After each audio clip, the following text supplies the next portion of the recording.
Bugünkü sağı hürmetlik vatandaş. 2021 yıl 11 ayının 14. günü. Endiki mavzumunda. Bu mavzuğa dikkat kılganda biz özümüz bir mavzu koyup baksak, Otur Asiya oygandı. Otur Asiya oygandı. Şunun için Rusya Federasyonu hükümeti bundan xavotirlenmesliği lazım. Çünkü her qandaq bir millet, yani müstemlike bulup qalğan bir millet müstemlikçilikten qutulup, özünün müstakilligini, devletini qurğan çağda her qandaq bir millet özünün tarixini, özünün sərgüzəştlərini, özünün beşidin ötken işlerini, müstemlikçilerinin bastırışlarını, qatliam qilishlerini, eksploatasiya qilishlerini, muşlarının hamısını bir qıtım bir qurdun qarab çıqıdı. Hazırgıca təxi Otur Asiya 30 yılғы yakın vakit oldu müstakil bolğalı. Bu noktada kol salgan emas, bu noktada kadem baskan emas. Endi Otur Asiya kadem bastı. Otur Asiya oygandı. Şunun için biz bunu herkes Otur Asiya Rusya Federasyasıga milletçilik kılıvatıdı dep qarmaymiz. Şundaqla Otur Asiya muşundaq oyganğan peyti oyğanışdın bir şekli yoki bir ifadesi süpüdede en mühimi Şanghay Hemkarlık Teşkilatı'dan çekinip çıkamdı yok. Otur Asya'daki 5 devlet bunu hem gün tertipke elip gelişi lazım. Otur Asya'nın oyğanışını köydük. Lakin Otur Asya hazır 5 devlet Şanghay Teşkilatı, Şanghay Akbaratı, Şanghay 5 birligi deydiğen geplerini bekar kılıp bundan mı çekinip çıkıldı? Bu bir oyğanış. Hakiki oyğanış dep qaraymiz hürmetlik vatandaş. Leksiyanın özü keleyle. Ukrayna, Şarkı Avrupa devletlerinden keyin Otur Asya devletleri hem Rusya'dan yirak duruşunu ciddileştirdi. Mavzulu haber 11. ayının 12. günü Amerika avazının Xitay Til programı ilan kılındı haber. Bundak başlandı. Moskva, Ukrayna, Gruzya, Polşa, Baltık denizi boyudaki devletler ve başka Şarkı Avrupa devletleri yakın yıllardan beri Rusya'dan yirak duruş siyasetini yolga koydu. Hem de Sovetler İttifakı devrideki siyasi ziyankeşlik kılıç tarihini faal eniqlaşqa başladı. Rusya bilen bolgan münasebetler zich bulup kelivatkan Otur Asya devletleri növbette bu vaziyet qatarıga qoşuldu.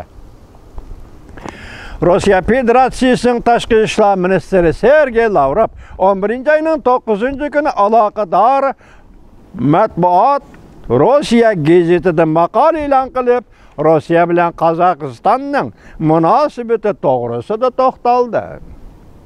Bu makalada Rusya Federasyası bilen Qozog'istonning münasebetini tasvirlab, qarindosh ve do'stlar deb ko'rsatish bilen birga Qozog'iston jamiyatida navbatda tarqalib kengayayotgan rus tilida so'zlaydigan fuqarolarni chatqiqish kayfiyatini alayda tilga oldi. Minister Lavrov bu xil ahvolning o'tirg'i chiqish sabablarini tashqi kuchlarning Qozog'iston jamiyati tarqatgan jamoat fikridan ko'rib, Qozog'istonda millatchilikni tarbiyalab, Qozog'iston Rossiya munosabatiga va hamkorligiga qora chaplashni maqsad qiladi deb ko'rsatdi. Minister Sergey Lavrovning maqolasi Moskvaning Qozog'iston va boshqa Otur Asiya devletlerida navbat rostlaştirishga qarshi turishni kun sayin keskinlashtirayotganligi, norozi bo'lganligini aks ettiribdi. Demak, Rossiya hozir yana rostlashtirish. Bu maydonda ching tursa Otur Asiya elleri bunu qabul qilolmaydi vatandosh. Prezident namzat Komünistlar Partiyasi ideologiyasining tabiatga muxolif ekanligini aybladi. Qozog'iston va Qirg'iziston shu davlatda to'rdoshlar bu yil bahor va yoz fasllarida yoz fasllarida magazin va do'konlarga berib, mol sotquchilar va xaridorlarning elim berim işlerde Qozoq tilida so'zlamay, rus tilida so'zlashganligiga qarshi turdi. Bu film ijtimoiy matbuotlarda ko'rsatilgandan keyin jamiyatda tavrash hosil qildi.